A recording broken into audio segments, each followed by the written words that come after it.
Okay, thanks, Brenna.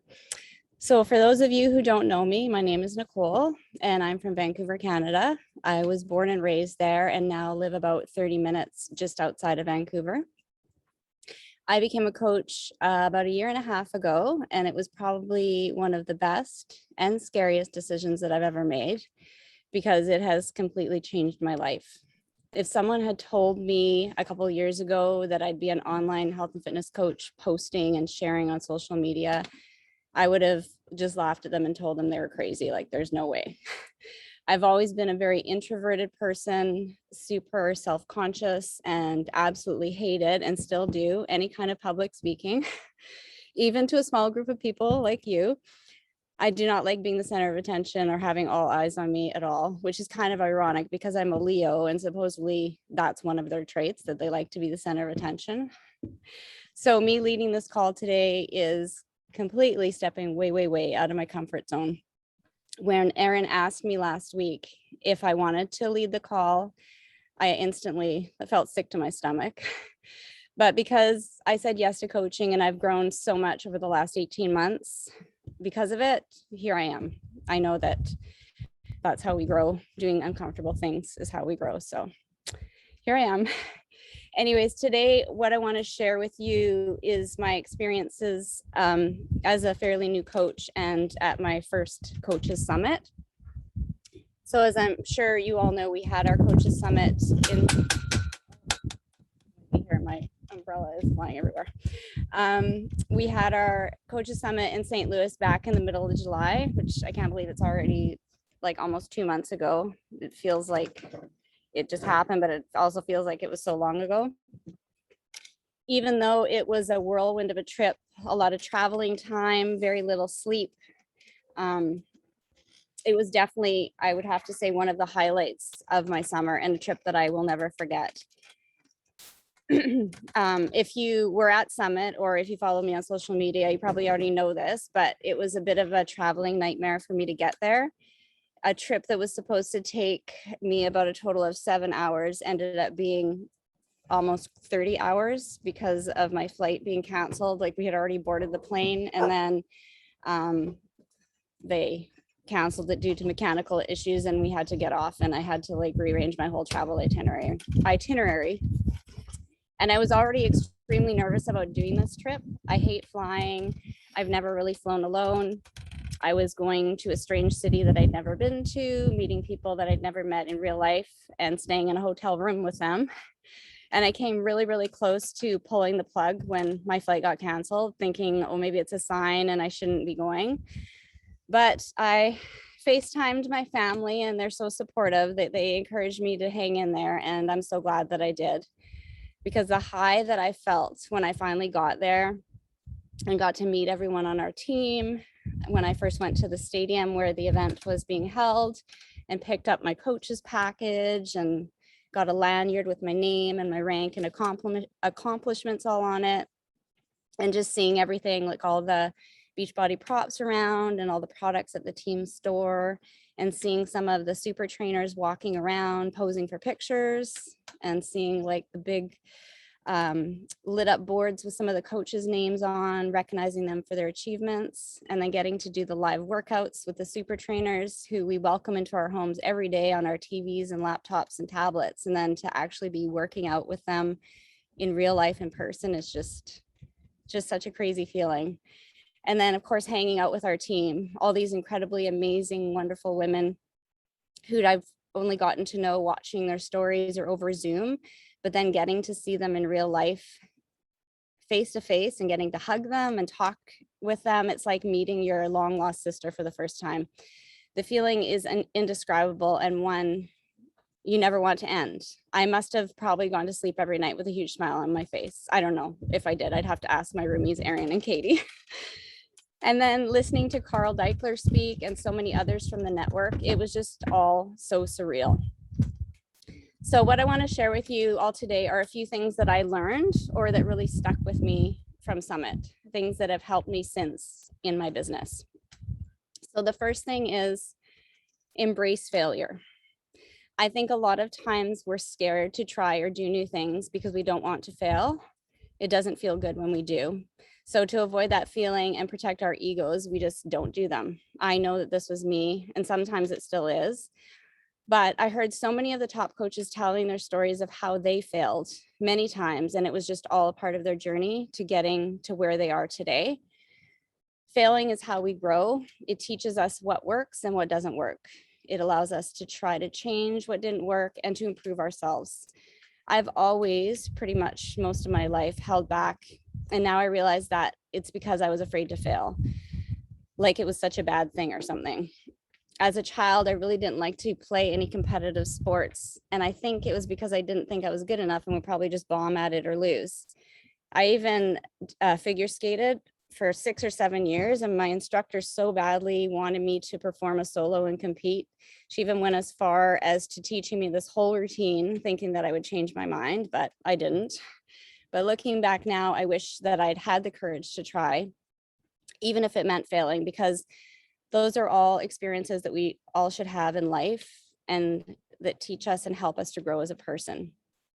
But now here I am, like 40 years later, and I'm finally figuring it out. I handle failure so much better now. Even for example, with Team Cup that we just had. I participated in my first Team Cup back in October, and I did not get one Success Club point, and I felt like a total failure and that I had let everyone on my team down. I felt just awful about myself. But this time around, I went into it with a whole new attitude. Still didn't get any Success Club points. Apparently Team Cups, just months are not my months. And I didn't beat myself up about it this time. I kept a pretty positive attitude the entire month and looked at it as a learning experience and as planting seeds for future months to come.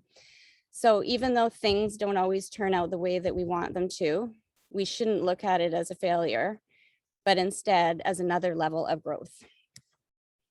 So can someone give me an example of a time when you thought you failed at something? Did anything pop into your mind when I was talking about failing?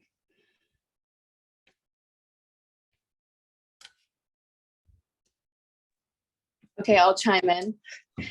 I'm riding the bike right now, so I'm a little bit out of breath, sort of multitasking here, but I was on Nicole's Team Cup team, and I also failed. I only got 2 Success Club points, and I had the same mindset as her. When she asked me to do it, I was like, there's no way I'm doing this. I'm going to let my team down, and I don't want to be that one person. But when we all talked about it at the end, we all agreed that we didn't fail and that we all learned so much from each other. So I'm happy that you pushed me to join you on the Team Cup team, because if you didn't, I was not going to do it. No, I know you weren't. She had to pump me up and pump my tires and send me voice memos to get me to do it. And I'm so happy I did, because I didn't feel like I failed. I felt like I learned so much. So that's what popped into my head. Well, I'm glad that you did. I'm glad that you tried, and yeah, you learned from it. Exactly. Is there anyone else that wants to share? Sorry, did someone else go, or is it just me? Just me. Okay. I'm gonna get emotional. Sorry. So I've been a coach for like 5 years now.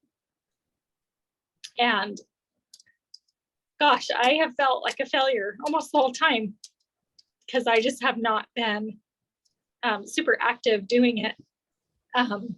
Doing it a little bit here and there, not super consistent, but I have been reflecting on my journey as a coach since Summit. Sorry, guys. I usually don't cry. And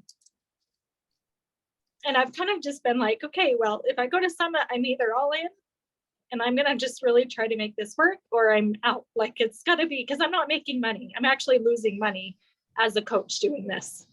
I'm not making back the money even for the supplements that I buy for myself. So I'm losing money at this point. So I have been working a lot more consistently since going to Summit, but just that, like, I'm just trying to take, I guess, the lessons that I've learned over the last years the years that I've been a coach, I'm trying to just not view it as being a failure, but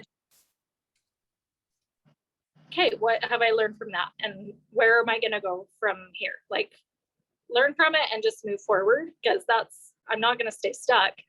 And so, I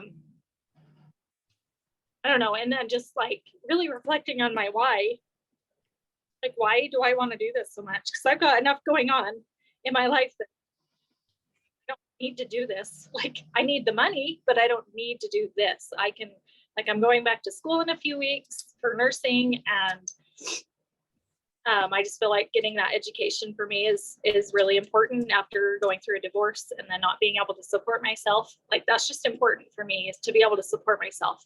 And yes, I can support myself doing this as a coach. And I'm hoping to, like, that is my absolute dream and goal right now, is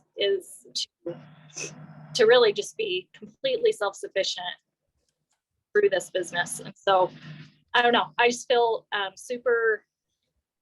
just super grateful for this business. And the reason I haven't quit is because I know how important it is. It's not just like selling something like random, right? Like, it's not like you can go into a store and buy something. Like, this is health. This is like changing people's lives. This is super important, what we do, and it's a blessing. So for me, like, not going to quit, because if I can change even one person's life, it's totally worth it for me. So that's my 2 cents on it. I love that. Thanks so much for sharing. Is there anybody else? Okay. If not, I'll move on to my second takeaway. And that is to share your journey. There's no such thing as an after photo. We are on a continuous journey. The more real and relatable that you are on your stories and posts, the more your followers will feel they can connect with you and trust you. Connect like a real human. If you think it, say it, and stop overthinking it, which I do all the time. I try not to, but I'm such an overthinker. So show the bad days and the good days. Show the days when you're tired, when you don't feel like working out, when you don't have it in you to finish a workout or a program, when you fall off track with your nutrition, or when you're frustrated with your kids or your spouse. And then also show the good days when you feel like a rock star and are proud of yourself for something you accomplished or did well. I now try not to worry so much about talking perfectly on my stories or looking all put together. Sometimes I am, and other times, or most times, I'm a sweaty mess with no makeup and messy hair. And that's okay. Nobody has it all together all the time or looks perfect all the time. And people relate to real. They relate to the messy. And when they see that you're no different than they are, it builds a trust with them. And when you're having those days, when you're having a problem or you feel like giving up, don't, but instead work through it, because you never know who else may have the same problem one day and need help solving it. I've had lots of conversations lately with ladies struggling with anxiety and depression, 2 things that I've dealt with and continue to work through. And because of that, I've been able to understand and relate and make suggestions of things that I've done that have helped me. And in doing so, I'm building a relationship with them so that hopefully one day when they're ready to take the next step in their health and wellness journey, they'll come to me. So don't hold back, tell your story, and share your journey. Does anyone have an example of a time when you shared something on your stories or in a post that you didn't think was story worthy, but it ended up getting like a huge amount of response from your followers?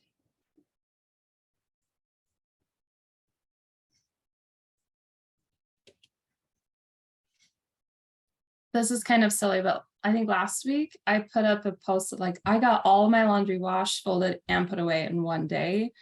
And I got like 60 comments on that post. People were just like, that is a feat, So not really like my story, but just like a normal, relatable post, like you're saying.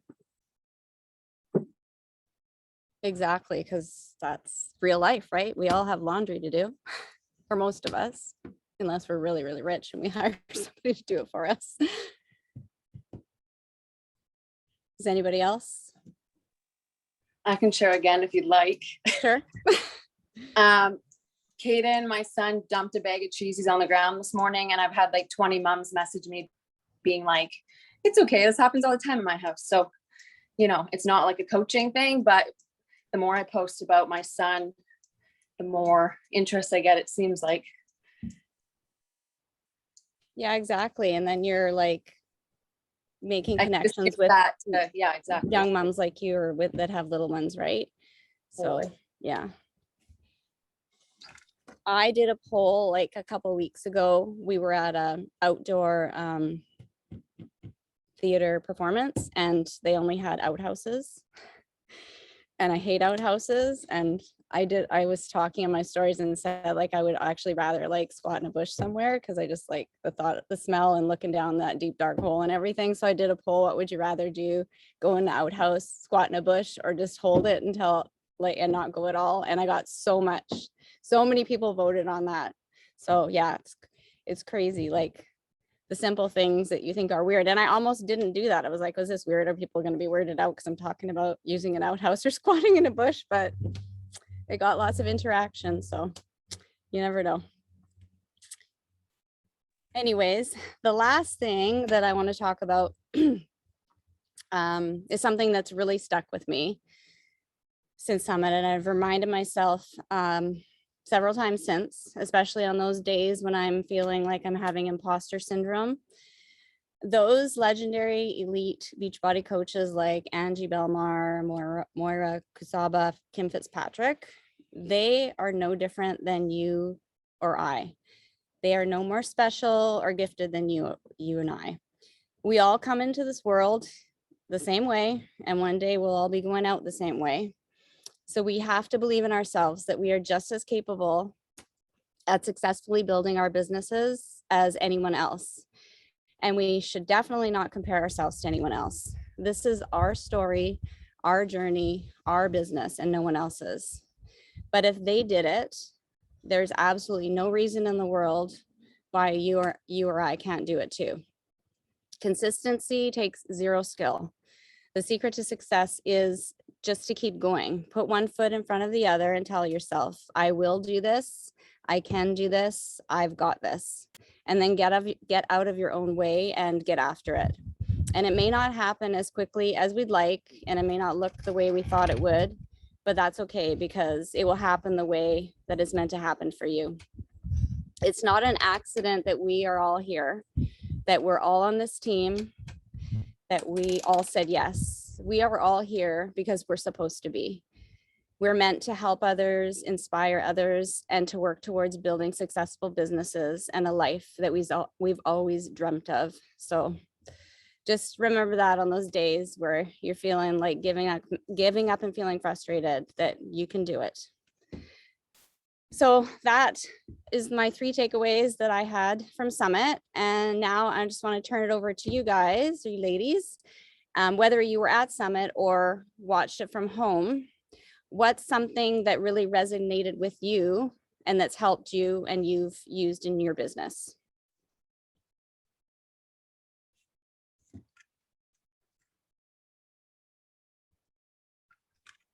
For I think the biggest takeaway that I got from Summit is that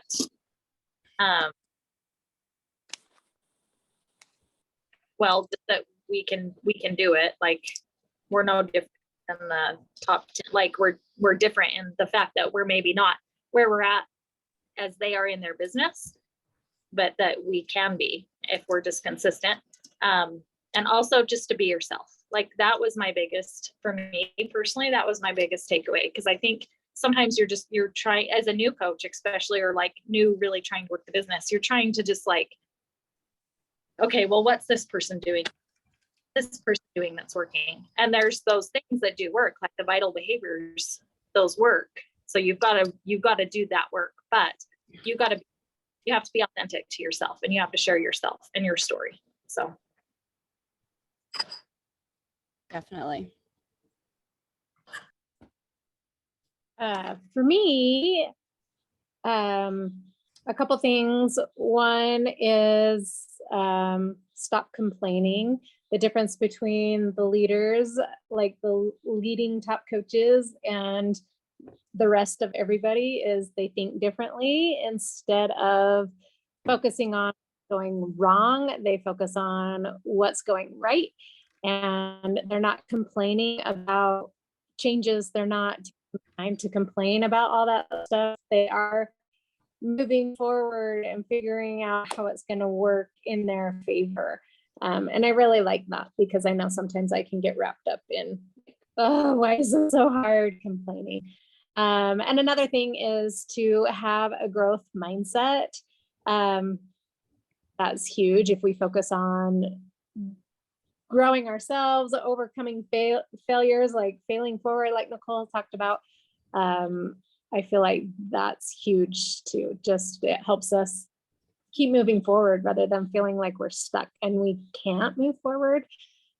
Those are the two things that popped in my mind. Anyone else have anything to share? I think the biggest thing I get out of Summit every time I go is just the boost in the belief that, you know, anyone can do this. And you do look around the room and you're like, I really am no different than all of these other coaches that are sitting by me. So, and that's, you know, Angie spoke on belief last week, and then that's what Jenny is saying too. So I really think that's why they all get us all together, because that energy and just that boost in belief is really what we need. I think it's like one of the most important parts of being a good coach is confidence in the business and what we offer, and confidence in yourself. So that's always what I get from it. For sure. When I came back, I was so high on adrenaline for like the next couple of weeks. Like I was still hardly sleeping, like only 4 or 5 hours a night, because I was so excited. It's crazy. Anyway, so if you haven't got your tickets to next year's summit in San Antonio, make sure you do, because if you haven't been to Summit before, it'll change your life.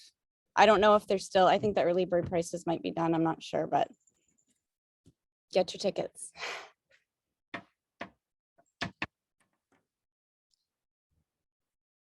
I want to take a picture.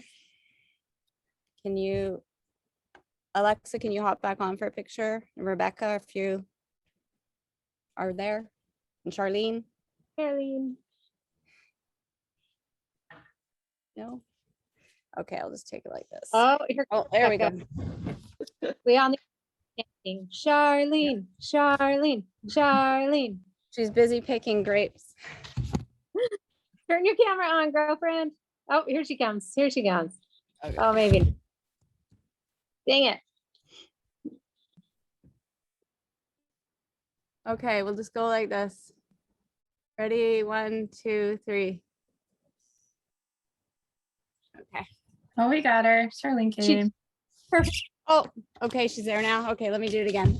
I think she was there. Oh, Okay. okay, ready? 1, 2, 3. Okay. Okay, thank you ladies for listening to me and being my guinea pigs for my very first one of these. Yeah, you did awesome. Thank you. It is. So proud of you. Thank you.